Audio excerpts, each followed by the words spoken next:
सही बात है ना। और जब मालूम है आपको कि उनकी फैमिली के लोगों के, उनके फैमिली के बच्चों के, बीवी बच्चों के नाम पे सियासत में बीवी बच्चों को लाते क्या? क्यों गए उन तक, क्यों पहुंचे? और गए तो फिर पीछे क्यों हटे? यानी कि पूरों के खिलाफ कर डाले। आप बोल रहे तो सामने वाले तो पूरे कौम समझेंगे ना, पूरे कौम के खिलाफ कर रहे हैं ना आप, नफरत बढ़ रही है ना इससे। क्यों कर रहे हैं हरकत? क्यों कर रहे हैं हरकत?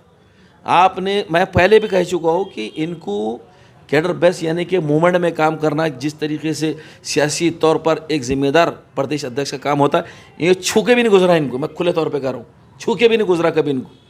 आप देख रहे हैं एसडीएम न्यूज़, मैं हूं रियाद अंसारी। इस वक्त मैं महाराष्ट्र के ऐतिहासिक शहर औरंगाबाद में बात कर रहा हूं। आज की औरंगाबाद शहर में एक ब्रेकिंग न्यूज़ चल रही है। एमआईएम के अंदर बड़े पैमाने पर टूट फूट दिखाई दे रही है। सैकड़ों कार्यकर्ता रोड पे हैं जिनको टिकट नहीं मिला है। उसमें एक आरिफ हुसैन साहब भी हैं जिनका आज, जो कल तक एक सबर तहम्मुल का दामन थामे हुए थे, आज गुस्सा छलक पड़ा है। आज बहुत से बयानात जो है तो व्हाट्सएप फेसबुक पे गूंज रहे हैं। इन तमाम बातों का अहाता करने के लिए आज हम इनके पास मौजूद है। सर, क्या कहेंगे? कल फूल बरस रहे थे, आज अंगारे बरस रहे हैं। नहीं, देखिए, उसकी वजह यह है कि हम जिस मजलिस इत्तेहादुल मुस्लिमीन में काम करते हैं वो मेरे कायद मोहतरम असदुद्दीन अवैसी साहब की है। लेकिन इम्तियाज़ जलील साहब जिस तानाशाही का दौर चला रहे हैं, जिस घमंड और तकब्बुर में जी रहे हैं, उनकी इस घमंड और तकब्बुर से बाहर निकलना पड़ेगा। अगर तुम असेंबली का इलेक्शन हार गए तो उसका मौरद इल्ज़ाम तुम कारपोरेटर को कैसे ठहराते?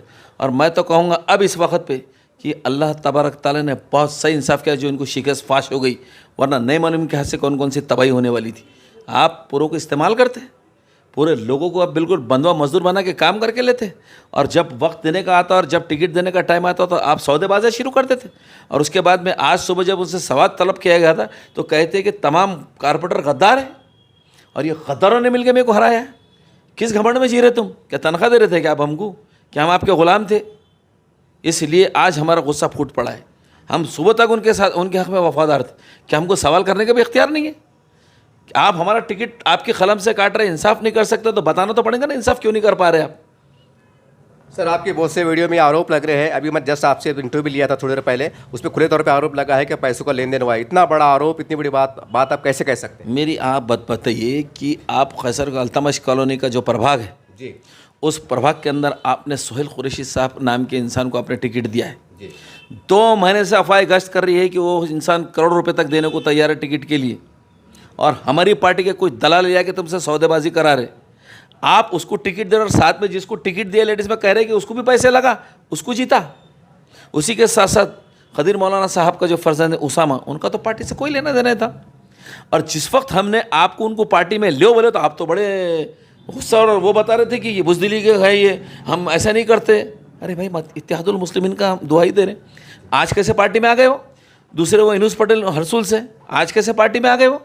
तो ऐसी तमाम तर बातें ऐसी है जो हमारे सामने आ चुकी है कि जिसके अंदर खुर्द-बुर्द किया गया है, पार्टी को कौड़े के दामों पे बेचा गया है, हकदार लोगों के टिकटों को काटा गया है और वफादारों को गद्दार बोल के गाली दी जा रही है।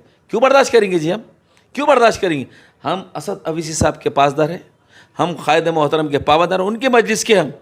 इन्होंने जो अभी हरकतें करें ना, ये जो टिंगलबाजियाँ करते फिर रहे और ये सियासत के नाम पर जो छिछोरापन करते फिर रहे थे, हम इन्होंने जो उम्मीदवारों को थोपे, और मैं उन उम्मीदवारों से मेरी हाथ भर के गुजारिश है कि जिन्होंने लाखों रुपए दे के इनसे टिकट लिए, आप अपने पैसे वापस ले लो। हम आपके वार्डों में घुस के लोगों से भीख मांगेंगे ऑटो में कि तुमको हराओ। ये पैसे दे के माशरे को बिगाड़ रहे, तुम क्या खिदमत के जज्बे से आ रहे? काय की रिश्वत दे के टिकट खरीद रहे तुम? अच्छा, अगर पैसे वाले अगर इलेक्शन लड़ लेंगे तो ये मुखलिस जो लोगों ने 10-10 साल तुम्हारे पीछे लगा दिए, कौन से कुएँ में लेकर, कौन सी बॉडी में लेकर इनको फेंकने वाले? पहले बोलो ना। आप मेरे को बताइए कि जब तुमको पार्टी के लोगों की ज़रूरत पड़ती है जी, जावेद कुरैशी साहब को घर पे से लेके आते, उनसे बड़े बड़े वादे करते, और जैसे तुम्हारा मकसद निकल जाता तो तुम कौन और हम कौन? उसी के तहसा हमारे अज्जू पहलवान नाराज थे तुम्हारी हरकतों से जी। उनको जाके जब तुम्हारा वक्त आता तो असद साहब को साथ में लेके जाते, उनको घर पे से वादा करके लाते, आपको टिकट देंगे, आपको होता देंगे। जैसे मतलब पूरा होता, तुम कौन हम कौन? अभी हमारे एशियन के अयूब भाई, एशियन के डायरेक्टर जी, आपके इलेक्शन के टाइम पे असद अवैसी साहब को उनके घर पे लेके गए, उनको पार्टी में लेके आए, उनसे वादा करे तुमने कि आपको टिकट भी देंगे, आपको पोस्ट भी देंगे। आप पूछ सकते मैं जिनके नाम ले रहा, क्या वजह उनका टिकट काट दिए? क्या वजह कि तुम करोड़पतियों को टिकट दे रहे? कौन सी धंधी चल रही, कौन सी राजनीति चल रही? जी। इन सारी चीज़ों से मजलिस का नाम खराब हो रहा। मुखलिस लोगों के जो ईमानदारी से काम कर रहे हैं उनके दिल दुख रहे हैं। सर जिनका टिकट कटा है, आज का आखिरी दिन है, तो सभी ने फॉर्म भरा है, उसमें आप भी शामिल हैं, तो क्या आने वाले कल में 2-4 उसके बाद आप चुनाव मैदान में नजर रहेंगे कि खामोश इख्तियार करेंगे? नहीं, मैं देखिए जो बात ज़बान से कहता हूँ, जो दिल में रहती है वही ज़बान पे कहता हूँ। मैंने कल तक, आज की सुबह तक जो वफादारी का दामन मजलिस का थामा मैं उस पर कायम हूँ। मैंने कल ही तय कर लेता कि मेरे को इलेक्शन नहीं लड़ना है। मैंने तो कल ही तय कर लेता कि मेरे को ईमानदारी से जमात का काम करना है। मैंने तो कल ही तय कर लेता कि तुमने जिन जिन को टिकट बेचा जान दो, उनके भी लिए वोट मांग लेंगे हम बोल के। लेकिन तुम हमको इल्ज़ाम लगाएंगे कि गद्दार है, हमने तुमको गद्दारी में हराए। क्या तुमने 2 रुपये लाके दिए थे क्या हमको? ये फैसला जीत और हार का अल्लाह के हाथ में है। अल्लाह के फैसलों से तुम जो है तो मुकरो मत, और इतने घमंड और तकब्बुर से तुमको बाहर निकलना पड़ेगा। सर लेकिन जो कुछ लोग ऐसी भी जिनको सही टिकट गया है, तो उनके बारे में क्या सोचेंगे? बिल्कुल उनके वास्ते जाके काम करेंगे जो मजलिस के मुखलिस, इमाम के? बिल्कुल जो मुखलिस है। असरार बच्चे का टिकट क्यों काटे? फाउंडर मेंबर था वो, मुखलिस आदमी बेचारा, जिसने पूरी ज़िंदगी लगा दिया इमाम को। शर्म आना था तुमको उसका टिकट काटने से पहले। और जिनको टिकट दिया गया, जाओ मालूमात करो आप क्या साजबाज हुई। तो सर अभी मैं नासिर सिद्दीक साहब के कार्यालय पर मौजूद था, उसमें आप भी मौजूद थे, और वहाँ पर ख़ास बात ये देखने में आई कि अशरफ खान, जो अफसर खान के फर्जंद हैं, वो वहाँ मौजूद थे। क्या माने जाए कि आपकी पुरानी सियासी दुश्मनी अब ख़त्म हो चुकी है? देखो, हमारी उनसे ना कोई दुश्मनी थी ना हमारी कभी दुश्मनी है। हम वो वाहिद शख्स है जो असद अवैसी साहब के मुंह में हमने कहा कि कायदे मोहतरम अफसर खान साहब को आप जो है तो पार्टी में लीजिए, पार्टी मजबूत होंगी। खुले तौर पे कह रहा हूँ मैं, रोकने वाले ये नहीं मालूम कौन सी दुश्मनी लेके बैठे। तुम्हारी ज़ाती दुश्मनी को तुम्हारे घर में रखो, ये हमको जमात को मजबूत करना है। मैं वाहिद आदमी आपको बताता हूँ, मैंने असद साहब को 10 मैसेज करा कि कलीम कुरैशी साहब को, हबीब कुरैशी साहब को पार्टी में लीजिए, पार्टी मजबूत होंगी, जमात मजबूत होंगी, इत्तेहाद मजबूत होगा। हमने बोले आपने 10 बार वादा करके जावेद कुरैशी साहब को लेके आए, उन्होंने पार्टी के लिए बहुत कुछ काम किया है, इनको लीजिए। नहीं मालूम कौन से तकब्बुर में, नहीं ये आना नहीं, क्यों नहीं आना। इनको मालूम है अगर ये लोग आएंगे तो ये आमदार खासदार बन जाएंगे, फिर इनके अरमान रह जाएंगे। अपने ज़ाती मफाद के खातिर इन्होंने उम्मत के इत्तेहाद को रेजा किया, और आज हमको गद्दार बोले। सर आपकी मैंने थोड़ी देर प्रेस कॉन्फ्रेंस देखा, उसके अंदर आरोप लगे हैं कि किसी के और जैसा जो अलग अलग पार्टी के जिम्मेदार है, जो आपके विरोधी है, उनके नेताओं के इशारे पर जो टिकट दिया गया, तो हैरान कौन बात है? बिल्कुल नासिर सिद्दीकी साहब के हमारे नॉलेज में ये बात आई है जी कि मिनिस्टर अहवाड़ जो रह चुके उनका फ़ोन आ रहा, जी, समीर राजूरकर साहब का इनको फ़ोन जा रहा, विनोद पाटिल साहब का इनको फ़ोन जा रहा। ये नहीं मालूम कौन कौन सा सेना है बीजेपी के लोगों की क्या साजबाज चढ़ी तुम्हारी, इल्ज़ाम करके तो लगते फिर पार्टी पे। क्यों इनसे साजबाज कर रहे? और फिर जहाँ से लड़ाना था वहाँ से टिकट हटाए जा रहे हैं, जिनको नहीं लड़ाना है उनको टिकट दिए जा रहे हैं, जो वफादार है उनको गद्दार बोला जा रहा, जो गद्दार है उनको लाके फर्शी सलाम किए जा रहे। कौन सी सियासत चढ़ है आपकी? कौन सी सियासत चढ़? इस शहर के लोगों ने आपको बिला मुआवजे के, बिना खर्चे के आपको आमदार और खासदार बनाया है। दलित समाज का इतना बड़ा एहसान है तुम्हारे ऊपर, एहसान फरामोशी करते तुम उनसे, चुन के आते के साथ ही दलित समाज के खिलाफ, आप कुरैशी समाज के खिलाफ, उलमाओं के खिलाफ। अरे कहीं तो टिकेंगे तुम, कितों के खिलाफ जाएंगे? और काय का तकब्बुर है इतना, काय का तकब्बुर है इतना? आपको ये घमंड और तकब्बुर से बाहर निकलना पड़ेगा। सर ये कई 2-4 रोज से सोशल मीडिया पे, व्हाट्सएप पे खिचड़ी पक रही थी, फिक्री पक रही है, पूरी दुनिया देख रही है, तो क्या आपको लगता नहीं कि तमाम बातें जो है तो हैदराबाद के दारुसलाम असद साहब तक पहुँच रही होंगी? देखिए, हमारे कायदे मोहतरम के नॉलेज में एक भी बात नहीं है। तो हैरान कौन बात है? तो बिल्कुल ये पूरे फैसले खुद साख्ता करते, असद साहब को गुमराह करते, उनका नाम लेके हमको गुमराह करते। यही धंधे चल रहे, ये कई दिन से चल रहे। लेकिन एक इत्तेहाद मुसलमानों का सियासी बना, और उसके लिए हम हर कुर्बानी देने को तैयार है। लेकिन तुम अपने घर भर लेंगे, इनका झोपड़ा बनने को तैयार नहीं, आप अपने महला बना लेंगे, दूसरों को गद्दार बोलेंगे। वाह रे वाह, ये सियासत से तो आपको बाहर आना पड़ेगा। सर अब चुनाव के अंदर जैसा आपने कहा कि हम जिनको टिकट मिला है, जैसा आपने कहा है कि हमको हराने का काम करेंगे, उनके वार्डों में घुसेंगे, हाथ पर जोड़ेंगे, जैसा भी है, आपको लगता नहीं कि इससे एक तनाव की सूरत हाल भी उभर सकती है? देखो, तनाव की सूरत क्यों होंगी? क्योंकि आपने सच बात करने से कोई रोक सकता क्या? हम साफ तौर पे कह रहे हैं कि जो लोगों ने लाखों रुपए दे के टिकट लिया, उनसे हमारी गुजारिश है कि इम्तियाज़ जलील साहब से, उनके फर्जन से जाके अपने पैसे वापस ले लो। हम तुम्हारे वार्डों में घुस के लोगों से भीख मांगने वाले कि तुमको हराओ बोल के, तुमको हराओ बोल के, तुम सियासी इत्तेहाद को तोड़ रहे, तुम मुसलमानों के अंदर जो गलत चीज़ पैदा कर रहे, घूसखोरी रिश्वतखोरी तुम पैदा कर रहे। सर जिनको टिकट नहीं मिला है, अगर वो जिद में आ जाए कि हम आपस लड़ेंगे, तो क्या आप सब साथ में पैनल बना के लड़ेंगे? कह चुका हूँ मैं आपको कि आप खुद ऐसे भी लड़ेंगे? नहीं, मैं नहीं लड़ रहा हूँ मैं, बिल्कुल। अरे भाई, मैं कह रहा हूँ कि मैं पार्टी का ईमानदार वफादार आदमी। कल पार्टी ने टिकट डिक्लेयर कर दी, आप मौजूद थे, मैंने मुबारकबाद दे दिया। कौन सी चीज़ में कम रह गए हम, बताओ? अरे हमारे जैसा ईमानदार, हमारे जैसा ज़र्फ वाला तो मिलेगा नहीं। लेकिन आपका तकब्बुर रुकने का कहा नाम ही नहीं ले रहा। अगर समझो राहिल सिद्दीकी साहब जाके कोई पूछ रहे कि साहब आपने कारपोरेटर को तो टिकट देना था कुछ, नहीं सबके सब गद्दार है, मेरे को हरा है, आपकी हैसियत क्या है? अरे जमात हारी है, मजलिस हारी है, क्यों नासिर सिद्दीकी नहीं हारेगा? तुमको अकेले को कोहिनूर का हीरा लगा हुआ है कि मैं हारा मैं हारा मैं हारा। अल्लाह ने इंसाफ किया है तुम्हारे साथ में।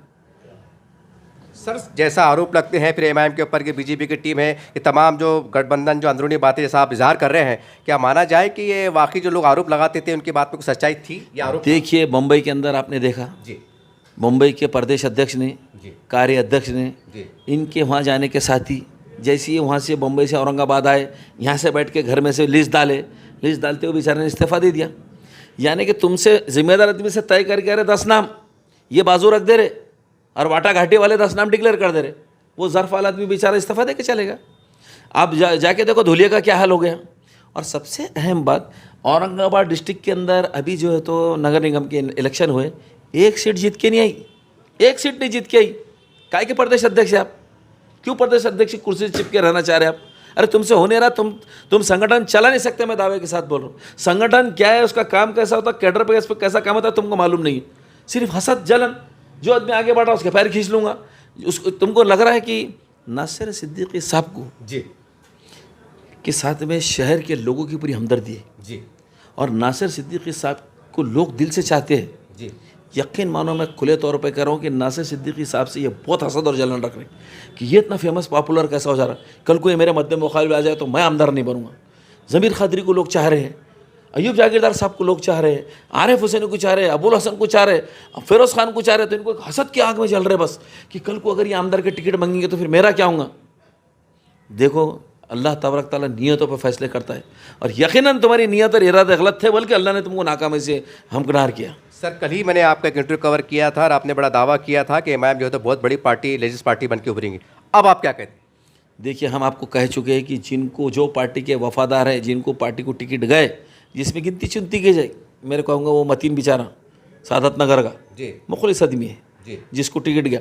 मुखलिस आदमी था हमारा असरार जी अमजद चाचू, हमारा मुखलिस आदमी है। जी ये ऐसे लोग जो बिल्कुल पार्टी के लिए, जिन्होंने गरीब लोग जो बेचारे जिन्होंने पार्टी के लिए अपनी ज़िंदगी वक्फ कर दी, उनके लिए बिल्कुल हम शाना बशाना जाकर काम करेंगे। और जो लोगों ने आज़ाद उम्मीदवारों के हैसियत से पार्टियों से भरे, जो वाकई में ईमानदार थे, इनके हसद और जलन और बुक्स की वजह से जाके दूसरी पार्टियों का दामन थामना पड़ा, उनको भी जाके जिताने का काम करेंगे। यानी कि जो बागी उम्मीदवार है जिन्होंने कांग्रेस का, राष्ट्रवादी का या वंचित बहुजन आघाड़ी का दामन थामा है, आप उनको बागी नहीं बोल सकते, मजलूम हैं, इनके जुल्म के शिकार हुए हुए, खुले तौर पे कह रहा हूँ, मजलूम है, इनके जुल्म के शिकार हुए हुए। सर इससे पहले ये वाकया हादसा होने से पहले अफसर खान साहब एक अक्सर आरोप लगाते थे कि भाई आप पैसों की वहाँ पर पैसों का दबदबा चलता है। अब अफसर खान जो आरोप लगाते थे एमआईएम के ऊपर, यहाँ सिर्फ पैसों की भाषा समझती है, कहाँ तक सही मानते हैं? देखिए अफसर खान साहब के नॉलेज में जो बात होंगी उन्होंने बराबर वो बात कही होंगी, लेकिन यहाँ खोला हला एलियन दिख रहा है आंखों से। क्या आपको दिखाई नहीं दे रहा? क्या माशरे को दिखाई नहीं दे रहा कि कैसे कैसे लोग पार्टी के अंदर आ गए और कैसे कैसे वहाँ से अयूब जागीरदार साहब जिनका हक़ है अल्तमश कॉलोनी का, उनका टिकट काट के आपने उसामा को दे दिए, चलो ठीक है। लेकिन जब हम लोग इनको पार्टी में लाने की बात कर रहे थे तो क्यों नहीं लाए? ये कब की बात है? अच्छा मैं आपको एक बात बताता हूँ, जी शाहजहाँपुर का इज्तिमा हुआ, जी इस इज्तिमा के अंदर जी खदीर मौलाना साहब हमारे वहाँ मौजूद थे। जी हमारे उलमाए दिन ने कहा कि वे बहुत पाक मुक़द्दस जगह बैठे, इख्तिलाफ़ात को भुला के यहाँ पर मिल लो, जी जाके पूछे इनका जवाब क्या था वहाँ, और नहीं तो खदीर मौलाना साहब से पूछे इनका जवाब क्या था। अब बता पाएंगे क्या जवाब था? तकब्बुर में, अहंकार में डूबे होते हैं, नहीं मैं यहाँ जिस काम से वो काम करूँगा, यहाँ ये बातें कर रहे हैं, मेरे को ख़त ही मिलना नहीं ऐसे लोगों से। आज क्यों मिले भाई? फिर हम भी तो दिल तोड़ के बड़े थे कि अपने लोगों मिला लो, सियासत में दुश्मनी और इंतकाम की राजनीति नहीं चलनी चाहिए, मिला लो। अफसर खान साहब को मिला लो, जावेद कुरैशी साहब को मिला लो, कलीम कुरैशी साहब को मिला लो, जितने शहर के लोग, इलियास किरमानी साहब, नासिर नादी चौथ साहब, सबको मिला लो।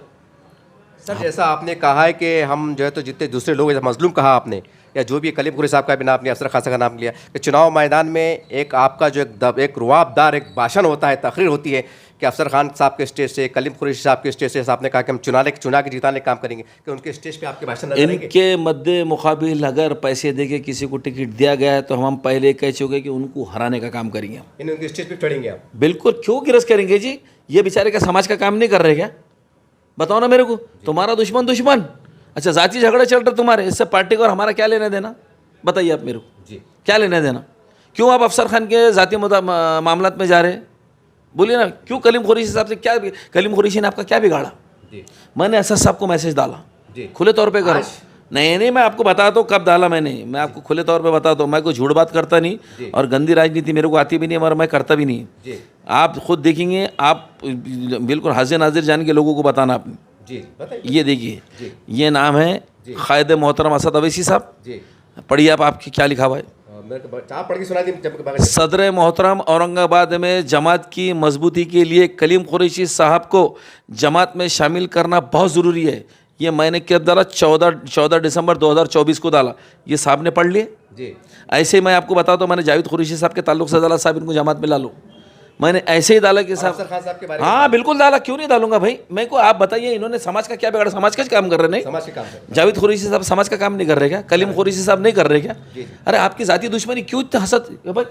इनको खौफ एक है, जावेद कुरैशी साहब आएंगे तो आमदार लड़ेंगे, कलीम कुरैशी साहब आएंगे तो आमदार लड़ेंगे, अफसर खास साहब आएंगे तो आमदार लड़ेंगे। तो फिर इनको कौन पूछ रहा? तो सिर्फ अपने जाती मफाद के लिए मिल्लत के मफादों को और मिल्लत के मसालों को चकनाचूर कर रहे हैं। सर, हो सकता है चुनाव के अंदर फिर आप पे आरोप लगे कि ये कौम को धोखा देने वाले हैं, कौम के खिलाफ है, कौम के गद्दार है। आप चुनाव में तो कुछ भी आरोप लगते हैं। देखो, हम साफ तौर पे कह रहे हैं, आज की सुबह तक आपके पास में पूरा रिकॉर्ड है जी। आपने आंखों से पढ़ लिया, मैंने ऐसा सबको मैसेज डाला, सामने पड़े हुए हैं जी। हम तो इत्तेहाद का दामन थाम के चढ़े, इंतशार तो आपने फैलाया है जी ज़ाती मफाद के लिए, हमारा क्या लेने देने बातों से। आखिरी में औरंगाबाद शहर यानी औरंगाबाद के मुसलमानों के नाम को ठोस पैगाम। मेरा पैगाम एक ही है कि इम्तियाज़ जलील साहब जिस तरीके की शहर में राजनीति चल रही है, इनसे बाज आ जाइए। आप उलमा दीन के ख़िलाफ़, आप कुरैशी समाज के ख़िलाफ़, आप जो है तो तमाम व्यापारियों के ख़िलाफ़, आप गैर ज़रूरी तरीके से लोगों पे इल्ज़ाम लगाते, बाद में जाके उनके साजबाज कर रहे थे। सिरसाट साहब के ऊपर आपने 1000 इल्ज़ामात लगाए, क्या वजह है? उसके बाद में आप खामोश बढ़ गए। सही बात है ना। और जब मालूम है आपको कि उनकी फैमिली के लोगों के, उनके फैमिली के बच्चों के, बीवी बच्चों के नाम पे सियासत में बीवी बच्चों को लाते क्या? क्यों गए उन तक? क्यों पहुँचे? और गए तो फिर पीछे क्यों हटे? यानी कि पूरों के खिलाफ कर डाले।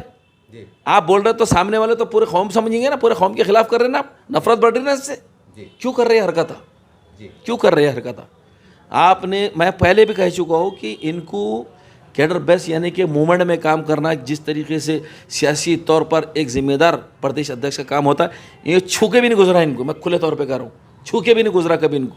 सर, अभी मैं आपका इंटरव्यू ले रहा हूँ तो आपके सर के ऊपर जो है तो इम्तियाज़ साहब की फ़ोटो लगी हुई है, तो इसको क्या मतलब निकाला जाए? नहीं, मतलब क्या है, हटा दिया जाएगा, बिल्कुल हटा दी जाएंगी फ़ोटो, तस्वीर हटा दी जाएंगी, हटा दीजिए, बिल्कुल हटा दी जाएंगी। फिर आखिरी में सवाल कि अगर शाम तक अगर अहिलिया महल्ला आपसे इसरार करे कि नहीं आपको चुनाव लड़ना है, तो आपका फैसला क्या रहेगा? नहीं, मैं ईमानदारी की बात ये कह रहा हूँ कि कल जब टिकट मेरे को नहीं मिला, अगर किसी के हक़ में गया तो मैं वो बेचारे मासूमों के ख़िलाफ़ बिल्कुल नहीं जाने वाला था।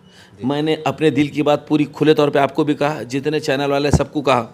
लेकिन आज सुबह को जब लोग जाके बात कर रहे हैं, हमारा भतीजा जाके बात कर रहा है, आप कहते कि सबने गद्दारियाँ करे, ये सब गद्दारों का टोला था इसलिए मैंने इनके टिकट काट दिया। आप भी बस आसमान के फरिश्ते रह गए मेरे ख्याल से ज़मीन के ऊपर, बाकी सब कोई गद्दार है, कोई मक्कार है, कोई बदमाश है, कोई यूँ है, कोई तू है। क्या है आप, क्या है आपकी हैसियत? अच्छा मेरे को एक बात बताइए, मेरे को हराए। अच्छा जीत लेते तो कौन सा असेंबली में तीर मार लेने वाले थे तुम जाके? बोलो ना, एक आदमी जाके क्या तीर मारता था? असेंबली इलेक्शन आपने लड़े, एक सीट जीत के नहीं, आप खुद हार गए। अखलाकी तौर पर इस्तीफा देना था कि नहीं देना था? राजनीति में होता है चीज़, निकला क्या उनके मुँह से?